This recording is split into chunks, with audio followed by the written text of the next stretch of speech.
À Sainte-Croix, j'ai souvent cité Péguy, qui dit dans un texte qu'il n'y a rien de pire que d'avoir une âme habituée.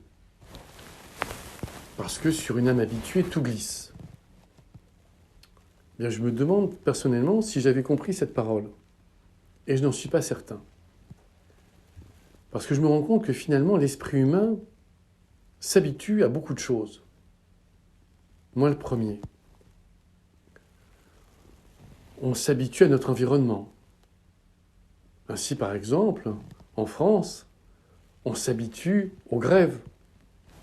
Et je vous rappelle les grèves qu'il y a eu il y a quelques mois, qui ont bloqué nombre de personnes, mais finalement, très rapidement, des solutions alternatives ont vu le jour, et malgré la grève des transports, les Français ont fait face. On s'habitue depuis des années à ce qu'un être humain meure de faim. Toutes les 3 secondes. C'est une statistique. On s'habitue. Au sein même de l'Église, on s'habitue depuis de nombreuses années aux dissensions, aux divisions, que ce soit au sommet et à la base. Et cette tendance à l'habitude n'est pas nouvelle.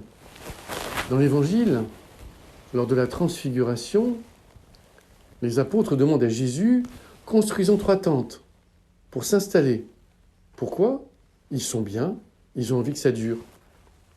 Et ils s'habituent. Oui, l'esprit humain aime bien s'habituer. Et là, brutalement, nous sommes confrontés à quelque chose de nouveau, qui rompt complètement nos habitudes.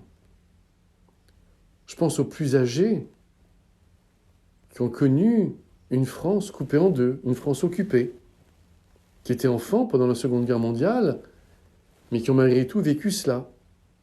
Aujourd'hui, pour la plupart des gens, cette France occupée, ce passage de notre histoire, est justement un point d'histoire.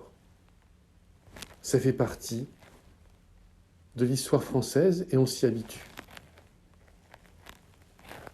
Aujourd'hui, le virus nous bouleverse et on se rend compte que tout le monde est désarçonné.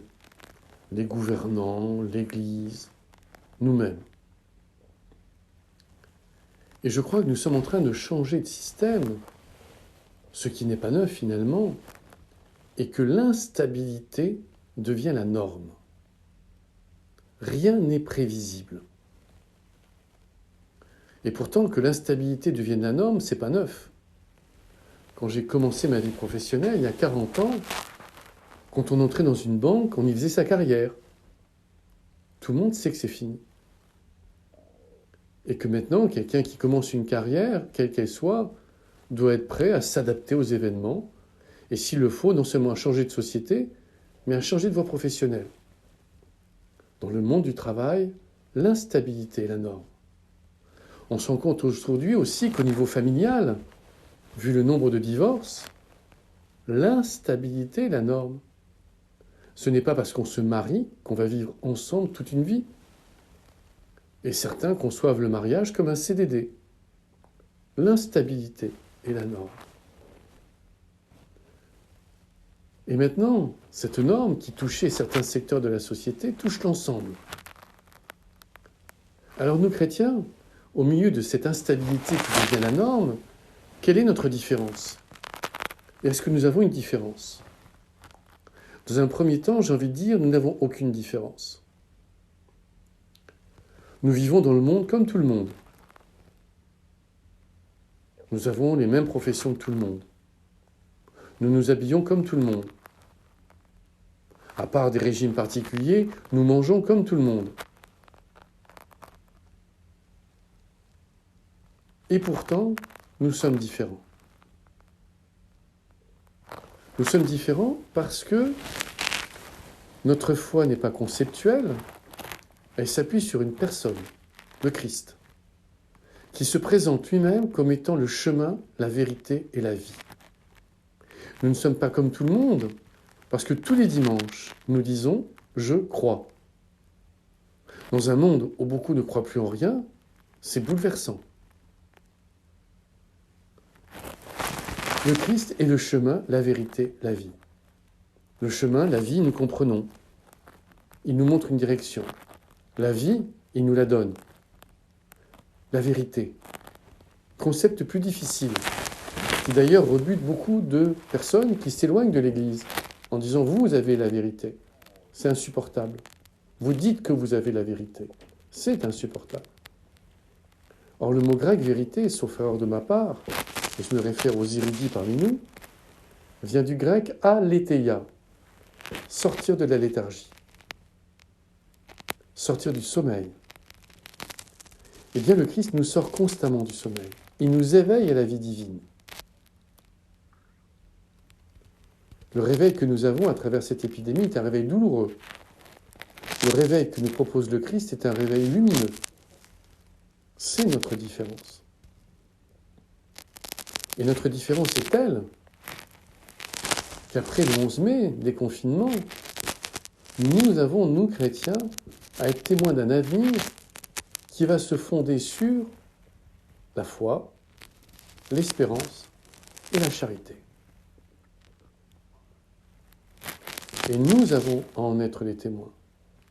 Nous avons à proposer à une société qui est un peu perdue de suivre le Christ et de vivre la foi, l'espérance et la charité.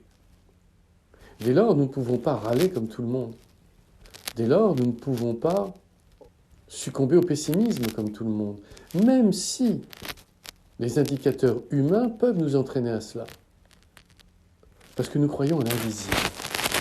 Nous croyons à la force de Dieu. Nous croyons à cette action de Dieu au sein du monde. Et nous croyons aussi que ce que l'âme est au corps, les chrétiens le sont au monde. Comme le dit la lettre à Diognète du IIe siècle. Les chrétiens sont l'âme du monde.